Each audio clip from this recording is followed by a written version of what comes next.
Welcome to Ajax study online class में मैं हूं अजय जायसवाल। आज मैं बायोलॉजी की क्लास में आपको ब्रेन पढ़ाने वाला हूं। ब्रेन एक बहुत ही शानदार चैप्टर है जो कि परीक्षा के लिए बहुत ही उपयोगी है ना। तो बायोलॉजी की क्लास में जैसे आपको पता है कि बैक टू बैक बायोलॉजी की क्लास मतलब पूरे चैप्टर में पढ़ाने की कोशिश कर रहा हूं। अभी इसके पहले मैंने बायोलॉजी का 22वां क्लास लिया है, पार्ट मतलब कौन सा 22, ठीक है। ये हमने अभी आपको पीछे जाके कवर किया है और आपको इस वीडियो के डिस्क्रिप्शन में पूरे क्लास 1 से लेकर और क्लास 22 तक आपको पूरी क्लास मिल जाएगी। यहाँ पे क्लियर है, इसमें कुछ भी आपको छूटने वाला नहीं है ना। तो ये सब सारी चीज़ें मैं ध्यान में रख के आपको यहाँ पे पढ़ा रहा हूँ, है ना। कोई भी चीज़ छूटेगा नहीं, आप इस चीज़ से निश्चिंत रहें। बायोलॉजी का A to Z, और ऐसा भी नहीं लेवल क्या PSC के लेवल से ही पढ़ाया जा रहा है ना। कोई भी एग्ज़ाम हो, पूरे एग्ज़ाम को कवर करके यहाँ पे पूरा बढ़ाया जा रहा है। तो ब्रेन आज हम पढ़ने वाले हैं, ब्रेन को बहुत अच्छे से समझने वाले हैं। इसके लिए हम सबसे पहले ये पढ़ते हैं ब्रेन में कि शुरुआत करते हैं, फिर मैं इधर से आपको समझाता चलूँगा इधर। क्लियर है। मानव शरीर का एक केंद्रीय सूचना एवं प्रसारण अंग है मस्तिष्क, ठीक है। यह ऐच्छिक गमन, शरीर के संतुलन, प्रमुख अनैच्छिक अंगों के कार्य, तापमान नियंत्रण, भूख प्यास, परिवहन लय, अनेक अंतःस्रावी ग्रंथियों का नियंत्रण एवं मानव व्यवहार का नियंत्रण करता है। तो इसमें मैं आपको बताने वाला ये हूँ कि अंतःस्रावी ग्रंथियाँ अभी हमने पढ़ा है। अंतःस्रावी ग्रंथियों में जितने ये ब्रेन है तो सभी अंतःस्रावी ग्रंथियों को ये संचालन करता है। प्रमुख अनैच्छिक क्रियाएं जिससे होती हैं उसके लिए भी ये काम करता है, ठीक है। लय, अनेक और ये भूख प्यास, परिवहन, नियंत्रण मतलब शरीर का नियंत्रण जो होता है अभी मैं आने वाला हूँ, ठीक है। ये दिख रहा होगा आपको क्या, सेरिबलम, ठीक है। सेरिबलम जो दिख रहा होगा वो क्या करता है, हमारे शरीर का बैलेंसिंग का कार्य करता है सेरिबलम। क्लियर है। तो इसमें कोई डाउट है किसी को, बिल्कुल नहीं होना चाहिए। यहाँ तक आपको बात समझते चलना है और नोट्स तैयार करते चलना है। क्लियर है। मैं आगे बढ़ता हूँ। अब क्या है, इस प्रकार मस्तिष्क संपूर्ण शरीर एवं स्वयं तंत्रिका तंत्र का नियंत्रण कक्ष है। ध्यान समझना, तंत्रिका तंत्र क्या कहलाता है, मैं ये चैप्टर अभी पढ़ाऊंगा अलग से, है ना। नर्वस सिस्टम, तंत्रिका तंत्र वो सूचनाओं के आदान प्रदान के लिए कार्य करता है। तो जो तंत्रिका तंत्र होता है वो स्पाइनल कार्ड से जुड़ा रहता है, यहाँ से, है ना। और हमारे ये स्पाइनल कार्ड में पूरे शरीर में तंत्रिका तंत्र का जाल होता है जो सूचनाओं का आदान प्रदान करता है। शायद लगभग मैं पीछे इसको तंत्रिका तंत्र को कवर किया हूँ कुछ हद तक, तो वो पुराने वीडियो आप लोग जाके देख लेना, आपको बेहतर तरीके से समझ में आ जाएगा। चलो आगे बढ़ते हैं।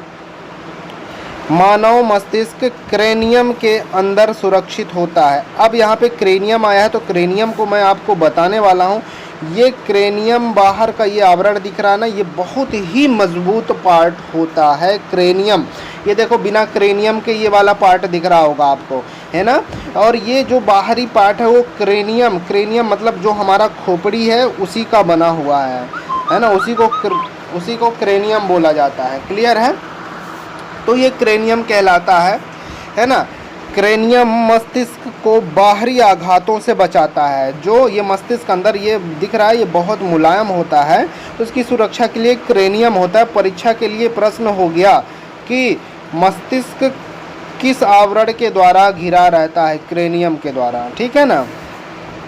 हड्डी ही है, वो हड्डी का ही पार्ट है। क्लियर है। हाँ आगे बढ़ते हैं। मानव मस्तिष्क का औसतन भार 1400 ग्राम होता है ना। औसतन भार कितना, 1400 ग्राम होता है। ध्यान रखना ये परीक्षा के लिए बहुत इंपॉर्टेंट प्रश्न है। मानव मस्तिष्क का भार, इसके चारों ओर मेनिंजेस, है ना, मेनिंजेस नामक आवरण पाया जाता है। यह आवरण 3 स्तरों का बना होता है। इसी के ऊपर बाहरी आवरण में मेनिंजिस के, है ना, मेनिंजिस के 3 आवरण मिलते हैं। 3 आवरण के तीनों के अलग अलग काम हैं। मैं आपको यहाँ पे अच्छे से बताने वाला हूँ कि तीनों के सर अलग अलग काम क्या है। मेनिंजेस के 3 आवरण मिलते हैं।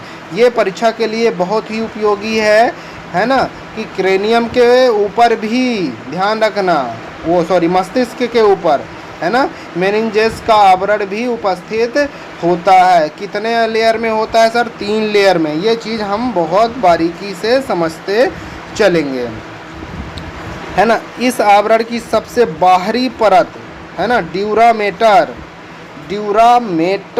ध्यान से, पहली परत कौन सी है? ड्यूरामेटर। दूसरी परत होती है अरेक्नाइड, और तीसरी परत एक और होती है, ऊपर मैं बता देता हूँ। तीसरी परत है ना, पायामीटर। क्लियर है? पहला हो गया ड्यूरामेटर, ठीक है, पहला पार्ट हो गया जो सबसे बाहरी होता है। मध्य में होता है कौन सा? अरेक्नाइड, है ना, अरेक्नॉइड, ये दूसरा मध्य वाला पार्ट है। और तीसरा पार्ट सबसे अंदर पायामीटर। क्लियर है? ये तीनों पार्ट का नाम याद रखना, ठीक है, जिसे क्या, तीनों पार्ट को क्या बोला गया है? मेनिंजेस। क्लियर है? मेनिंजेस के नाम से इसको जाना जाता है, मेनिंजेस, है ना। अगर आता है परीक्षा में प्रश्न, कई प्रकार के प्रश्न पूछ सकता है, ध्यान रखना, है ना। क्रेनियम के ऊपर मेनिंजेस का आवरण होता है, और ये 3 पार्ट, मेनिंजेस 3 पार्ट में बटा होता है, 3 पार्ट में बना होता है मेनिंजेस, 3 लेयर में। जब कभी इंसान के सर पे पत्थर लग जाता है तो क्या क्रेनियम टूटता है? बिल्कुल नहीं टूटेगा, नहीं तो मस्तिष्क हमारा बर्बाद हो जाएगा। इन्हीं तीनों लेयरों में रह जाता है वो चोट। अगर बहुत हल्का चोट रहा तो सबसे बाहरी परत ड्यूरामेटर तक ही पहुंचता है, और कुछ ज़्यादा गहरा चोट रहा तो अरेक्नाइड तक पहुंच जाता है, और ज़्यादा गहरा हुआ तो ये पायामीटर तक जाके पहुंच जाता है। कभी कभी आप लोगों ने देखा होगा कि चोट लगते समय या एक्सीडेंट लगते समय सफ़ेद सफ़ेद दिखने लगता है खोपड़ी में, तो सर वो ब्रेन में नहीं पहुंचता, वो क्रेनियम तक ही पहुंच पाता है ना। वो चोट क्रेनियम तक ही पहुंच पाता है। यदि ब्रेन तक पहुंच गया तो समझ लो उस इंसान की मृत्यु तय है। क्लियर है? तो ये सभी चीज़ें हमें ध्यान में रखकर चलनी है। अब हम आगे बढ़ते हैं। ये परीक्षा के दृष्टि से वेरी मोस्ट है, ध्यान रखना। क्लियर है? परीक्षा के दृष्टि से बहुत ही इम्पोर्टेंट है, आपको इसको बिल्कुल नहीं छोड़ना है, ध्यान से पढ़ते चलना है, ठीक है। इसको अभी आगे और ज़रूरत पड़ेगा तो इसको अपन ले लेते हैं, ठीक है। चलो अब इसको हम आगे पढ़ते हैं, है ना। इसमें यहाँ से देखते हैं मेनिंजेस कोमल मस्तिष्क को बाहरी आघातों तथा दबाव से बचाता है। मेनिंजेस तथा मस्तिष्क के बीच में, है ना, सेरेब्रोस्पाइनल फ्लूइड भरा रहता है, ध्यान से रखना। सेरेब्रोस्पाइनल फ्लूइड एक द्रव भरा होता है ना। मस्तिष्क की गुहा में इसी द्रव से भरी होती है। मस्तिष्क के अंदर जो एक गुहा, मतलब जो जगह होता है, यही चीज़ उसमें भरा रहता है। क्लियर है? बात एकदम से स्पष्ट समझ में आ गया होगा। अगर प्रश्न आता है कि मेनिंजेस के बीच में कौन सा द्रव भरा रहता है, है ना, सेरिब्रोस्पाइनल, है ना, सेरिब्रम से याद रख लेना, सेरिब्रोस्पाइनल ऐसे करके याद रख लेना, वो द्रव को पूछ सकता है। क्लियर है? तो इसमें आपको उम्मीद करता हूँ कि आपको समझ में आया होगा यहाँ तक। अब आगे बढ़ते हैं अपन, है ना। इसमें अपन ये देखेंगे आगे, इसमें आगे बढ़ते हैं। यहाँ पे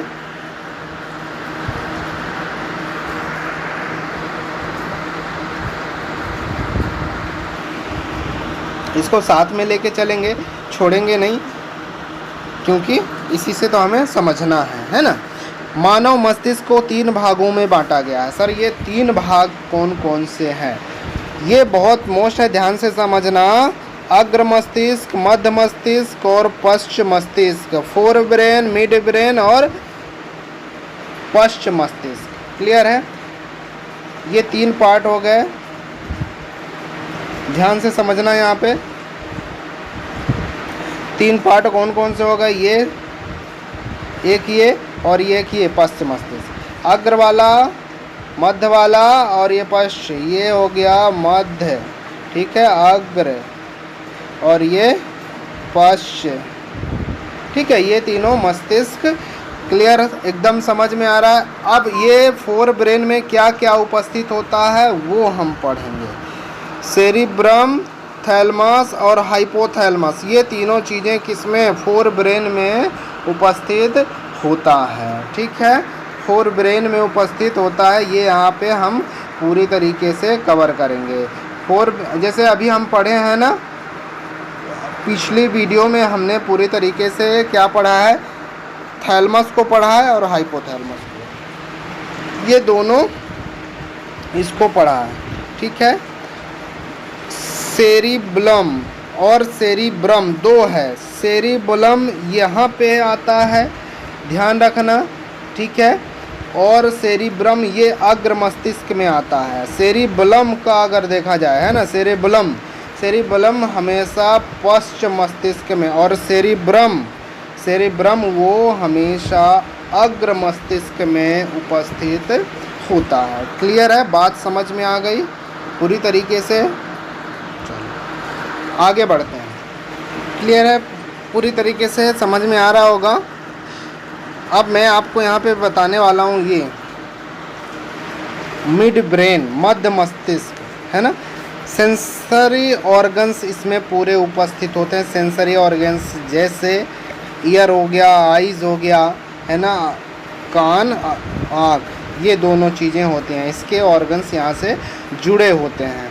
फिर आता है पोंस, इसमें आएगा कौन से, पश्च मस्तिष्क में कौन कौन सा आएगा, पोंस आएगा, मेडुला आएगा, मेडुला ओब्लांगेटा, है ना, मेडुला ओब्लांगेटा यहाँ उपस्थित होता है, यहीं पे पीछे साइड में, है ना। और ये सेरिब्लम दिख रहा है, अनुमस्तिष्क इसी को हिंदी में बोला जाता है। इसके कार्य क्या है, देखना, इसका कार्य क्या है सेरिब्लम का, ध्यान से रखना। बॉडी बैलेंसिंग का मैं बता चुका हूँ, है ना, स्पीकिंग पावर, और ये, है ना, मसल्स मूवमेंट के लिए ये उत्तरदायी होता है। क्या क्या, बॉडी बैलेंसिंग का मतलब जब इंसान ज़्यादा ड्रिंकिंग कर लेता है, ज़्यादा शराब पी लेता है, तो ये सेरिब्लम हमारा काम करना थोड़ा सा बंद कर देता है। जब काम करना बंद कर देता है तो हमारे शरीर का बैलेंस नहीं बनता। यही रीज़न है शराब पीने का, मेन यही है। शराब के द्वारा ये हमारा सेरिब्लम क्या होता है, बिल्कुल तरीके से क्या हो जाता है, काम करना बंद कर देता है, तो हमारे शरीर का बॉडी बैलेंसिंग, हाँ। और दूसरा, स्पीकिंग पावर ख़त्म कर देता है। जैसे जो व्यक्ति ड्रिंकिंग कर लेता है तो वो क्या सही तरीके से बोल पाता है, बिल्कुल नहीं, उसकी आवाज़ लड़खड़ाने लगती है। क्लियर है। मसल्स मूवमेंट, मसल्स मूवमेंट का मतलब क्या है, अगर ड्रिंकिंग वाला व्यक्ति है, अगर वो शराब की गिलास लिए हुए है, तो अगर रखना है उसको इस जगह पे तो रखेगा इस जगह पे, मतलब क्या, मसल्स मूवमेंट सही तरीके से काम नहीं करता जैसा कि करना चाहिए। तो ये मेन काम क्या है, शराब से आप जोड़ के मैंने एक ही एग्जाम्पल पे आपको समझा दिया ताकि सरल पड़े, है ना। सेरिब्लम को, सेरिब्रम और सेरिब्लम दोनों चीज़ें ध्यान में रखना। यहाँ सेरिब्रम का क्या काम होता है, ये डाटा को स्टोर करने का कार्य करता है ना, डाटा को स्टोर करने का कार्य करता है। और सेरिब्लम जो है वो बॉडी बैलेंसिंग का कार्य करता है। एक शब्द में अगर देखा जाए तो ये थोड़ा सा दोनों अंतर है, इसलिए मैं यहाँ पे आपको अच्छे तरीके से बता दिया हूँ। क्लियर है, ये बात समझ में आ गई। अब हम पढ़ते हैं सेरिब्लम, आगे बढ़ते हैं। यहाँ पे दिख रहा होगा सेरिब्लम, यह पश्च मस्तिष्क का भाग होता है। इसे, है ना, मेंटेनसिफ्लॉन, है ना, मेंटेनसिफ्लॉन के नाम से भी जाना जाता है। यह मानव शरीर के बॉडी बैलेंसिंग, स्पीकिंग पावर और मसल्स मूवमेंट ईटीसी का नियंत्रण करती है। क्लियर है। पोन्स उसी में दिख रहा था, पोन्स को मैं समझा देता हूँ। पोन्स एक पार्ट है उसी में, कौन से, पश्च मस्तिष्क का, ध्यान रखना। तो ये क्या करता है, यह मेडुला के आगे स्थित होता है ना, मेडुला ओब्लांगेटा जो होता है उसके आगे स्थित होता है। यह श्वसन तंत्र को नियंत्रित करता है। श्वसन तंत्र का मतलब क्या, कि हमें कितनी सांस लेनी चाहिए, कितनी नहीं लेनी चाहिए, और श्वसन से संबंधित पूरी चीज़ें, श्वसन तंत्र को नियंत्रित करता है। मेडुला ओब्लांगेटा क्या है सर? मेडुला ओब्लांगेटा इसी को छोटा दिमाग बोला जाता है। चलो देखते हैं। यह एक बेलनाकार रचना होती है जो पीछे की ओर स्पाइनल कॉर्ड के रूप में पाया जाता है। ठीक है, ये एक संरचना होती है जो पीछे की ओर स्पाइनल कॉर्ड में उपस्थित होता है। तो पोन्स हमने ये देख लिया पूरी तरीके से, सेरिबुलम और सेरिब्रम। मैं आपको ये दोनों शब्द में कन्फ्यूजन ना हो इसलिए मैं आपको बताना चाहता हूँ। सेरिबुलम जो है बॉडी बैलेंसिंग का पूरा काम करता है, और सेरिबुलम ये तो सेरिबुलम है, और सेरिब्रम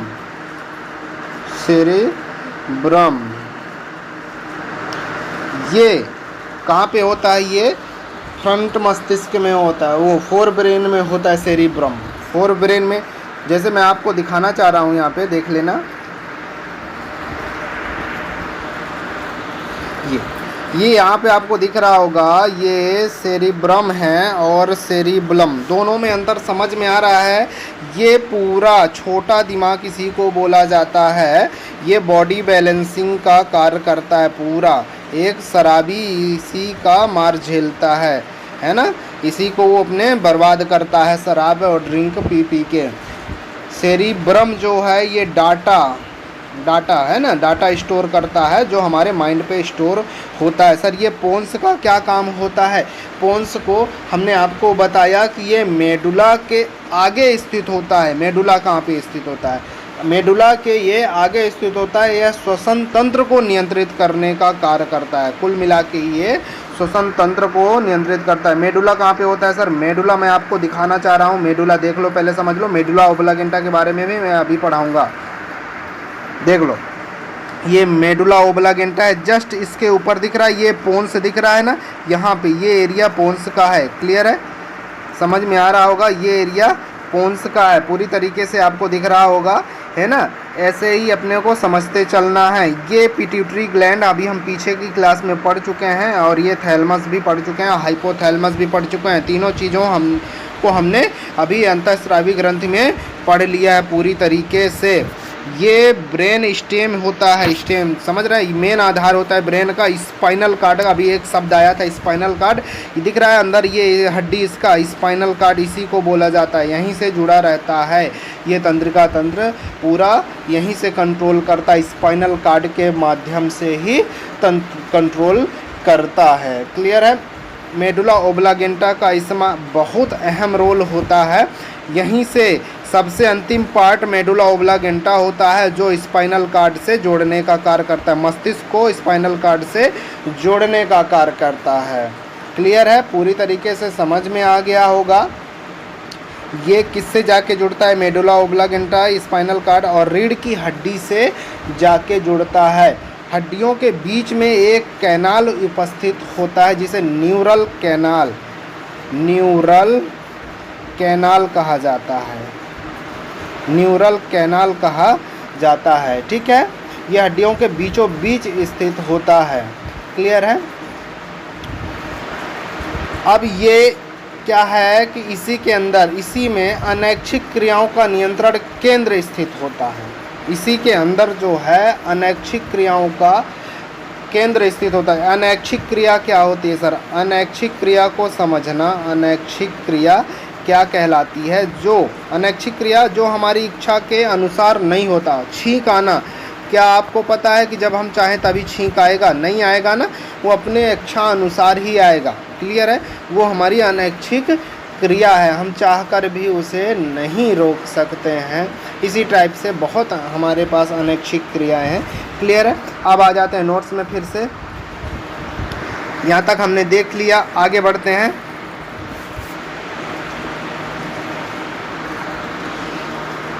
यहाँ पे अभी हम इसको और पढ़ते चलेंगे पूरा अच्छे से। चलो देखते हैं। स्पाइनल कॉर्ड मस्तिष्क के पिछले सिरे से शुरू होता है। अभी आपको हमने दिखाया अच्छे से स्पाइनल कॉर्ड कहाँ से शुरू होता है। ये मस्तिष्क के पिछले हिस्से से, यहाँ से शुरू हुआ। देखो, मस्तिष्क के पिछले हिस्से से स्पाइनल कॉर्ड शुरू होता है। यहीं से स्पाइनल कॉर्ड दिख रहा होगा आपको। स्पाइनल कॉर्ड किसको बोला था मैंने? ये स्पाइनल कॉर्ड यहीं से पिछले हिस्से से शुरू होता है। क्लियर है? एकदम। आगे बढ़ते हैं। रीढ़ की हड्डियों में न्यूरल कैनाल है ना, एक खोखली संरचना होती है रीढ़ की हड्डी में, है ना। न्यूरल कैनाल से होता हुआ नीचे की ओर रीढ़ के अंत तक फैला होता है। ये हमारा जहाँ पूंछ पहले हुआ करता था वहाँ तक पूरा रीढ़ की हड्डी कहलाता है। इसी में अनैच्छिक क्रियाओं का नियंत्रण केंद्र स्थापित होता है। अनैच्छिक क्रिया जैसा कि मैंने आपको बता दिया, क्लियर है। आगे बढ़ते हैं। ये है मेडुला ओब्लागेंटा। अब हम पढ़ेंगे मेडुला ओब्लागेंटा। मेडुला ओब्लागेंटा को मैंने आपको दिखाया, देखे हैं मेडुला ओब्लागेंटा को। ये मेडुला ओब्लागेंटा फिर से एक दिखा रहा हूँ, यहाँ से ये वाली संरचना ये मेडुला ओब्लागेंटा कहलाती है, क्लियर है। चलो, तो ये इसे बायोलॉजिकल रिएक्शन भी कहा जाता है। बायोलॉजिकल रिएक्शन क्यों कहा जाता है वो समझ लो, है ना। बायोलॉजिकल रिएक्शन क्यों कहा जाता है? जब हमारे शरीर के अंदर केमिकली रिएक्शन, बायोलॉजिकल रिएक्शन होता है तब हमें हिचकी आती है जो कि अनैच्छिक क्रियाएं है, छींक आती है जो कि अनैच्छिक क्रियाएं हैं, स्नीजिंग है ना, उल्टी होती है ना, वॉमिटिंग, ठीक है, डकार आता है, ठीक है, बरी, ठीक है, उबासी आती है। ये सब अनैच्छिक क्रिया। उबासी आज तक किसी ने नहीं पता कर पाया कि क्यों आता है, कौन सा बायोलॉजिकल केमिकल रिएक्शन होता है, लेकिन कंट्रोल मेडुला ओब्लागेंटा के माध्यम से होता है, ठीक है। ये चाहेगा तभी आएगा। अभी इसका बायोलॉजिकल रिएक्शन पता ही नहीं किया जा सका है, कभी किसी को नहीं मालूम कि ये उबासी क्यों आती है, क्लियर है। अभी तक पता नहीं हो पाया। खांसी हो गया, खर्राटे हो गया, ये सभी अनैच्छिक क्रियाएं हैं, है ना। इनवॉल्यूंटरी रिएक्शन, क्लियर है, इनवॉल्यूंटरी रिएक्शन है। पूरी तरीके से आपको समझ में आ रहा होगा, उम्मीद करता हूँ।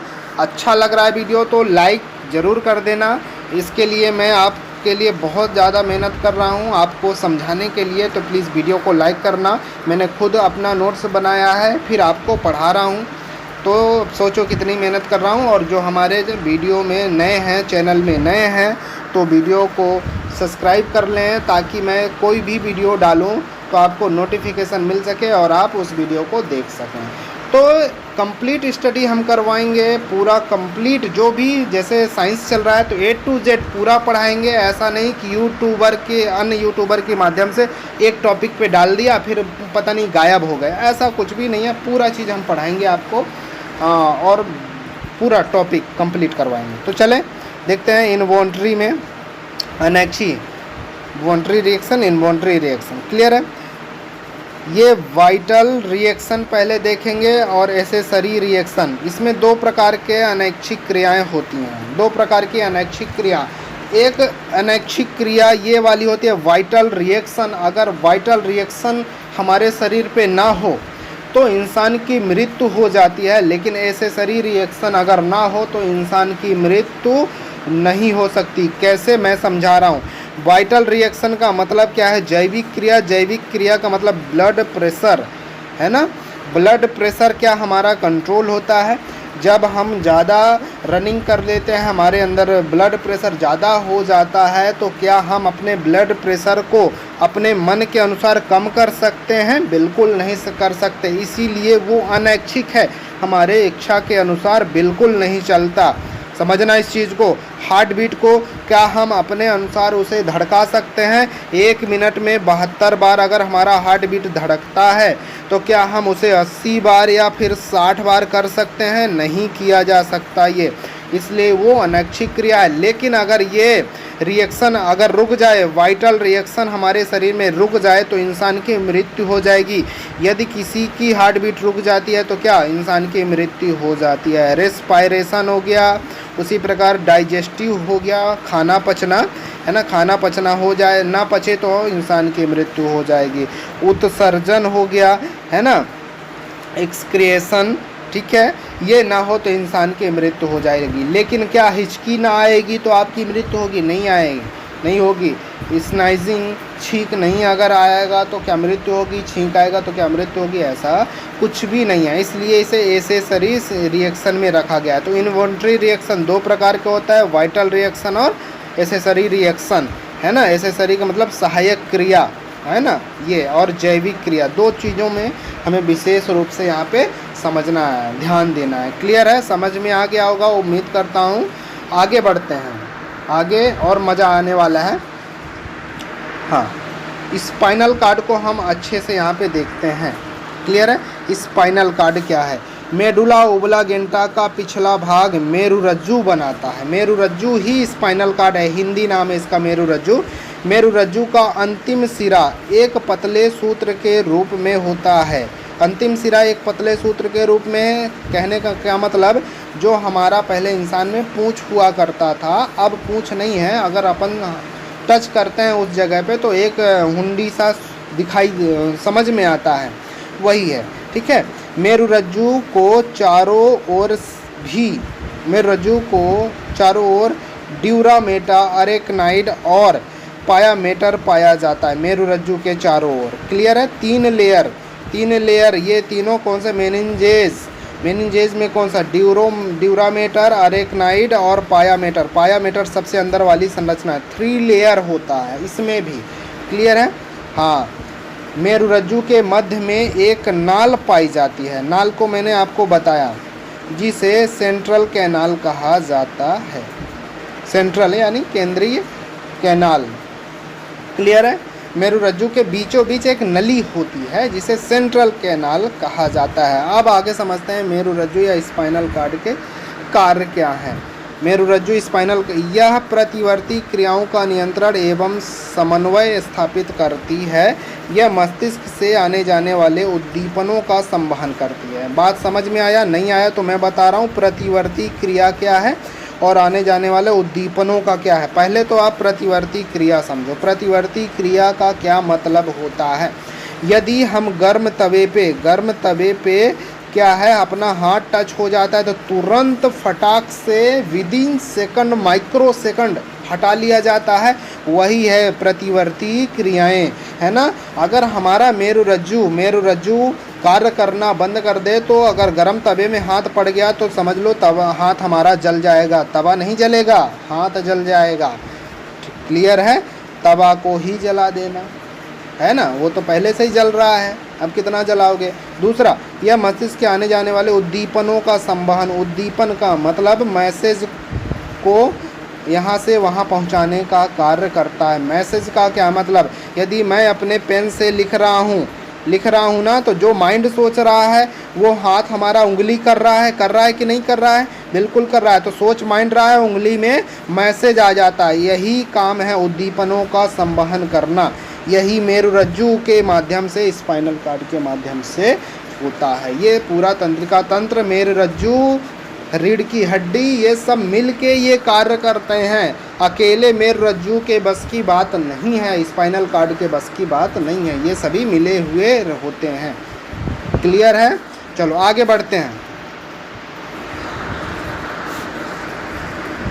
ठीक है, यहीं से चालू है। मिड ब्रेन, हम अब कौन सा पढ़ लिए? फोर ब्रेन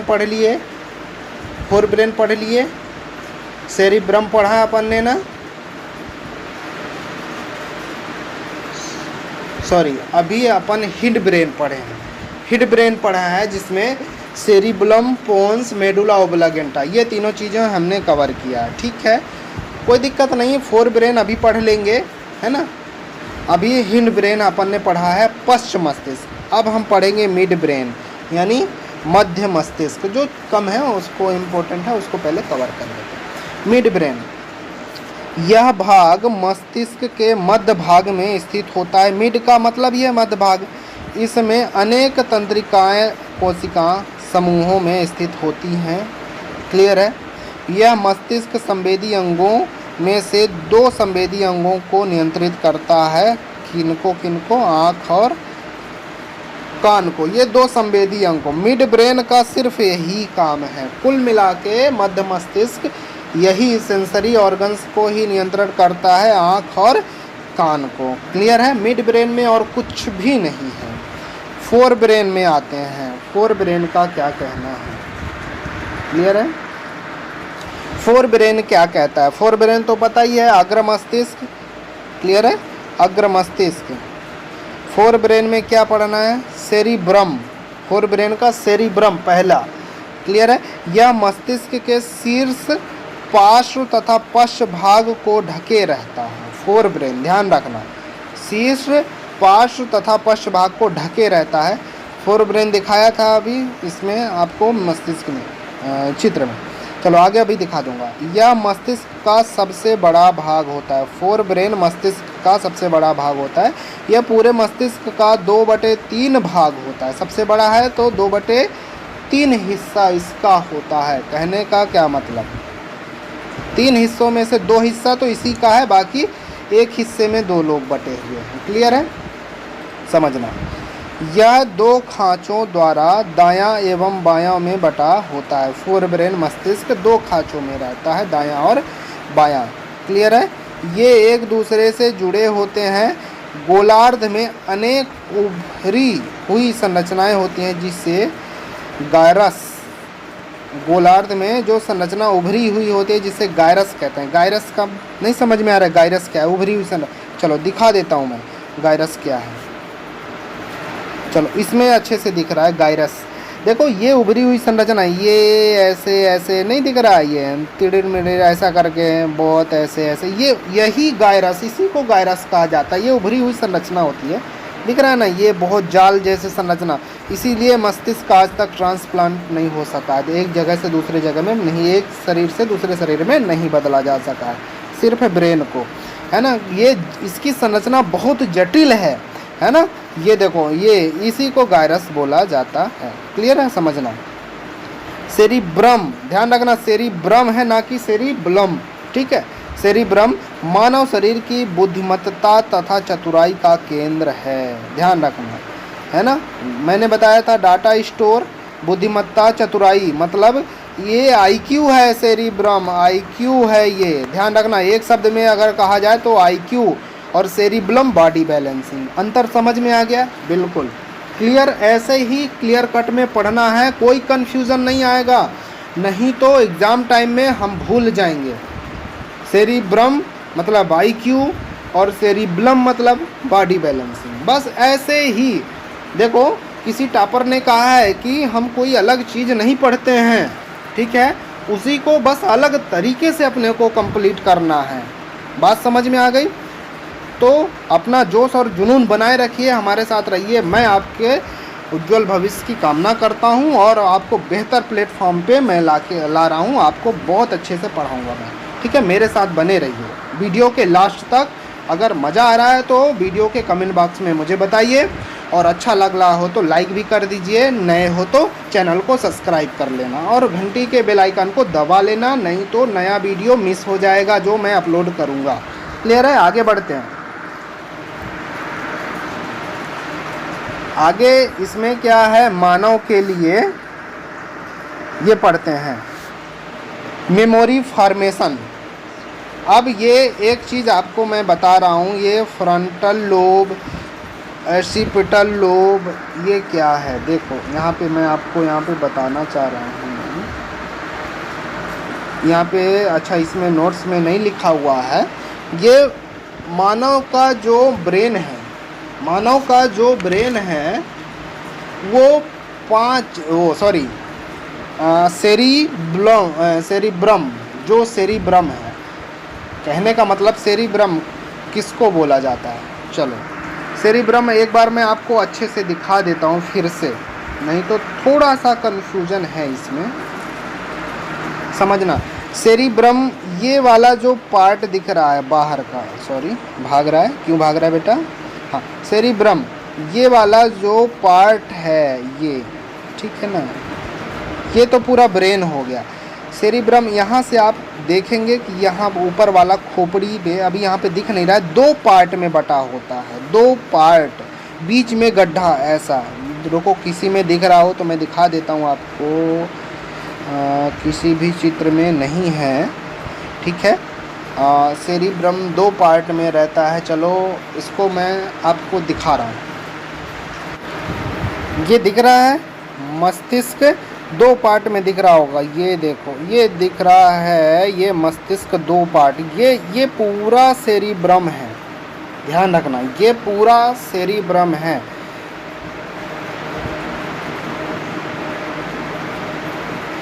क्या है, सेरेब्रम। क्लियर है, दिख रहा होगा। यही इसी को 4 पार्ट में, यहाँ पे आपको 4 पार्ट ही दिखेगा, लेकिन एक और पार्ट मिलेगा, मैं बताऊंगा अभी, है ना।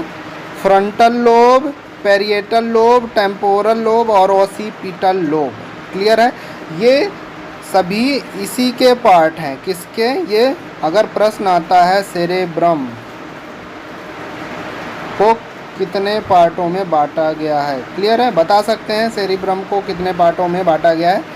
अगर 4 ऑप्शन है तो 4 लगा देना। 5 एक और हिपोक्रेटस है शायद, हाँ हिप्पोकैम्पस, सॉरी हिप्पोकैम्पस है, वो 5वां है।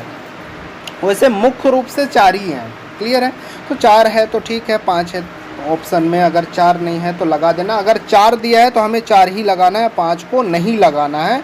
अगर ये 4 नहीं है ऑप्शन में तो 5 लगा देना है। क्लियर है, तो आपको दिख रहा होगा ये सेरेब्रम 20 से 2 पार्टों में बटा है।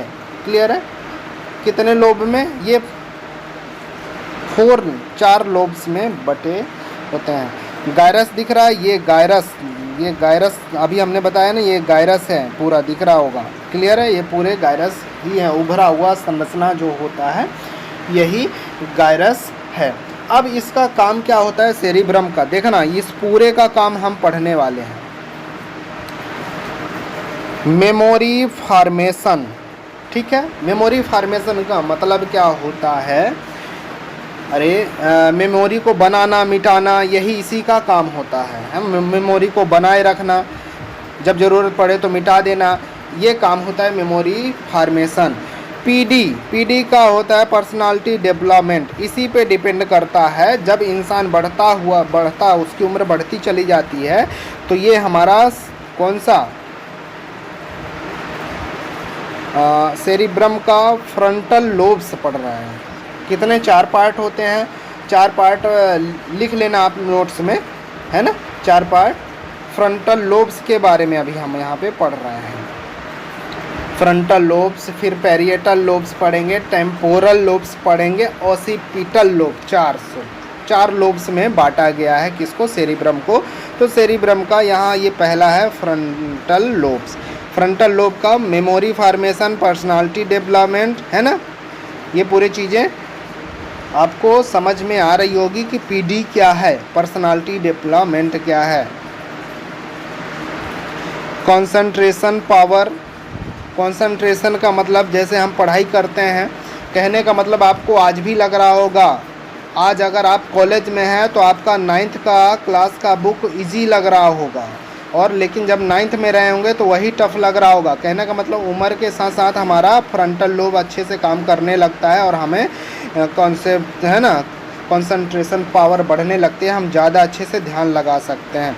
विजडम, ठीक है, ये सभी सारी चीज़ें आपको पता है। इंटेलिजेंसी, है ना, बहुत सारे हैं। विल पावर हो गया, डिस्कस, है ना, डिसीजन मेकिंग हो गया। डिसीजन मेकिंग का मतलब निर्णय लेने की क्षमता, ये धीरे धीरे बढ़ने आने लगती है उम्र के साथ। विल पावर, है ना, ये सभी सारी चीज़ें हमारे अंदर डेवलप होने लगते हैं। कौन डेवलप करता है, माइंड का, सेरेब्रम का फ्रंटल लोब डेवलप करता है। ये पहला पार्ट हो गया। दूसरा पार्ट क्या है, दूसरा पार्ट अपन पढ़ेंगे पेरिएटल लोब्स। चलो आगे बढ़ते हैं, इसको आगे बढ़ाते हैं। शायद हाँ ये पेज ख़त्म, आगे बढ़ते हैं। हाँ, ये मैंने आपको लोब्स के बारे में बताया, है ना। फ्रंटल लोब पढ़ लिया, पेरिएटल लोब है, फिर टेम्पोरल लोब है और ओसिपिटल। ये 5वां हमने बोला था हिप्पोकैम्पस। ये इन सभी का संयोगात्मक रूप कहा जा सकता है। इन सभी को मिला के हिप्पोकैम्पस एक बना दिया गया है। कुछ किताबों में मिलता है लेकिन कुछ किताबों में नहीं मिलता, तो इसमें ज़्यादा कंफ्यूज अपने को नहीं होना है। अगर ऑप्शन में 4 दिया है और 5 दिया है तो सर 4 को मस्ट मानेंगे, अगर 4 नहीं दिया है तो फिर 5 ही लगा के आना है। क्लियर है, बिल्कुल इसमें कन्फ्यूज़न नहीं करना है अपने आप को, है ना। अब ये हम चलो मस्तिष्क में देख लेते हैं कि कौन किस जगह पे है। हालांकि 4 पार्ट ही पूछेगा, इसमें स्थान का कोई रोल नहीं है कि ये कहाँ पे है, ये कहाँ पे है, ये कहाँ पे है। सिर्फ ये ध्यान रखना कि ये सभी सारी चीज़ें कहाँ पे है, सेरेब्रम में। सेरेब्रम कहाँ पे स्थित होता है, अग्र मस्तिष्क में। अग्र मस्तिष्क का मतलब होता है फोर ब्रेन, इंग्लिश में, है ना, फोर ब्रेन। क्लियर है, ये बस याद रखना, इसी से प्रश्न आएगा। क्लियर है, चलो आगे बढ़ते हैं। आगे इसमें देखना क्या है, पेरिएटल लोब्स। पेरिएटल लोब्स क्या करता है, मैथमेटिक्स, ध्यान रखना, मैथ की क्लास में लेता हूँ आपके लिए ना, बिल्कुल। तो उसमें क्या करता है, ये मैथमेटिक्स को अच्छा बनाता है, कैलकुलेशन फास्ट करता है, रीजनिंग, तर्क शक्ति हमारी अच्छी मजबूत होती है, पेरिएटल लोब्स का काम होता है। क्लियर है ये चीज़ें, इसमें कोई समझाने वाली बात नहीं है। आगे देखते हैं, अच्छा तीसरा यहाँ पे पढ़ते हैं, फिर चौथा जाएंगे। Occipital lobe. ओसिपिटल लोब क्या है, डिस्टेंस और, है ना, डायरेक्शन, दूरी। हालांकि मैथ में ये चैप्टर है दूरी और दिशा। दूरी और दिशा का मतलब क्या है, सर किधर जाना है और कितनी दूरी जाना है, कौन डिसाइड करता है, ओसिपिटल लोब। यहाँ से सीधी जाना है तो हमारा माइंड कैसे डिसाइड करेगा, डिस्टेंस पहले माइंड पे आएगा कि 100 किलोमीटर, ठीक है। डायरेक्शन माइंड पे आएगा कि इस डायरेक्शन में जाना है, तो ओसिपिटल लोब का ये कार्य होता है। Temporal lobe. टेम्पोरल लोब क्या करता है, ड्रीम फॉर्मेशन और टच या पेन, दोनों चीज़ को कवर करता है। ड्रीम फॉर्मेशन, सपने देखने का काम करता है टेम्पोरल लोब्स, और टच या पेन, दर्द वगैरह, ये काम करता है। अगर हमारे शरीर में घुटने में कहीं भी दर्द हो रहा है तो टेम्पोरल लोब्स ये काम करेगा कि इस जगह पे मैसेज करेगा कि दर्द हो रहा है। क्लियर है। हिप्पोकैम्पस। हिप्पोकैम्पस लोब जो है तो हार्ड डिस्क है, ये सब चीज़ का स्टोरेज का काम करता है ना, storage house of the brain कहलाता है हिप्पोकैम्पस। कैंपस से याद रखना, हिप्पोकैम्पस, इसको भी पूछ सकता है परीक्षा में। ये बहुत डीप में मैं जाके आपको पढ़ा रहा हूँ, इससे ज़्यादा डीप और नहीं है, तो समझ लो पूरा चीज़ कवर करते हुए चल रहा हूँ। तो समझ में आ गया, सारी चीज़ें आपको क्लियर हो गई होगी, है ना। चलें, देखना चाहोगे आप लोग, चलो दिखा भी देता हूँ चाहो तो। हाँ, दिख रहा है ये टेम्पोरल लोब्स, यहाँ से ये कलर में, अलग कलर में दिख रहा है पूरा टेम्पोरल लोब्स, ग्रीन कलर में लगभग दिख रहा है। ओसिपिटल लोब कहाँ पे दिख रहा है, ये दिख रहा है ओसिपिटल लोब, ठीक है। पेरिएटल लोब्स ये दिख रहा है, ये वाला पार्ट पेरिएटल लोब्स है। फ्रंटल लोब्स ये दिख रहा है फ्रंटल लोब्स। क्लियर है, चारों लोब्स दिख रहे हैं, है ना। ये 4 लोब्स में बटे हुए हैं कौन, सेरिब्रम। क्लियर है, अब इसमें तो कंफ्यूजन नहीं होगा। फ्रंटल लोब सामने की तरफ होता है, ओसिपिटल लोब पीछे की तरफ होता है, टेम्पोरल लोब यहाँ पे जबड़े के पास में, यहाँ पे जबड़ा होता है ना। क्लियर है, कैसे देख लो, यहीं पे ना है, ठीक है ना, ये ठीक है, बिल्कुल समझ में आ रहा होगा, है ना। पूरी चीज़ें आपको मैंने दिखा भी दिया। आगे बढ़ते हैं। सर ये थैलमस, थैलमस को बता दो थोड़ा सा। चलो बता देता हूँ। थैलमस यह अग्र मस्तिष्क का भाग होता है। थैलमस बाकी के सभी संवेदी अंगों को नियंत्रित करता है।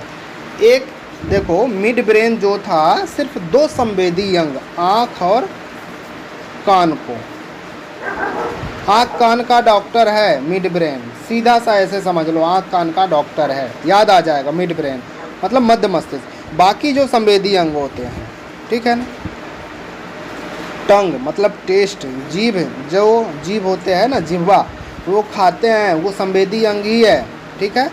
स्किन, नोज़, नोज़ क्या करता है, स्मेल जो आती है, तो ये संवेदी अंग है, सूंघने के लिए काम आता है। तो कौन काम करता है, थैलमस, ठीक है। ये संवेदी अंग को नियंत्रित करता है। टेस्ट को, टेस्ट मतलब खाने का कैसा टेस्ट है, ठीक है।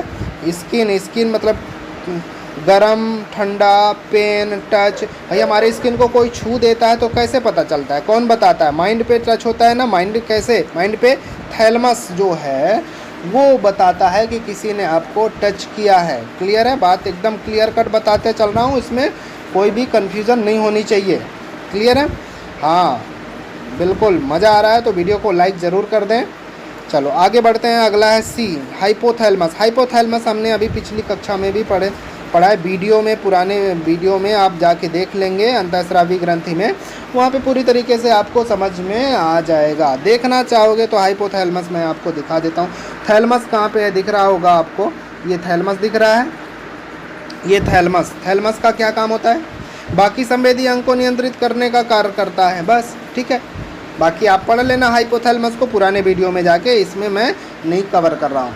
तो हमने ब्रेन को पूरे अच्छे तरीके से समझ लिया, ब्रेन क्या चीज़ है, ब्रेन कितने पार्ट में बटा हुआ है, पूरा A to Z, कोई भी ब्रेन से एक भी चैप्टर नहीं छूटने वाला है। लगभग हम लोगों ने 500 ऑब्जेक्टिव आज के ब्रेन से कंप्लीट कर लिए हैं। 500 ऑब्जेक्टिव बन सकते हैं, ब्रेन से बना सकते हैं। और इतने कम समय में हम देखो, एक चीज़ क्या है, समझ के पढ़ें तो 500 ऑब्जेक्टिव तैयार हो गया, लेकिन 500 ऑब्जेक्टिव अगर रट्टा मार लेते तो बिल्कुल वो तैयार नहीं होता, कल भूल जाता।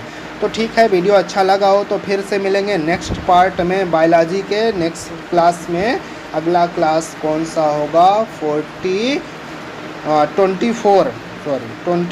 24वें क्लास में, बायोलॉजी के 24वें पार्ट में फिर मिलेंगे। तब तक के लिए धन्यवाद। घर में रहें, सुरक्षित रहें, अपना ध्यान रखें और पढ़ाई पे अपना जोर बनाए रहें, क्योंकि सरकार उधर अपना काम ऑलरेडी कर रही है। चलो ठीक है।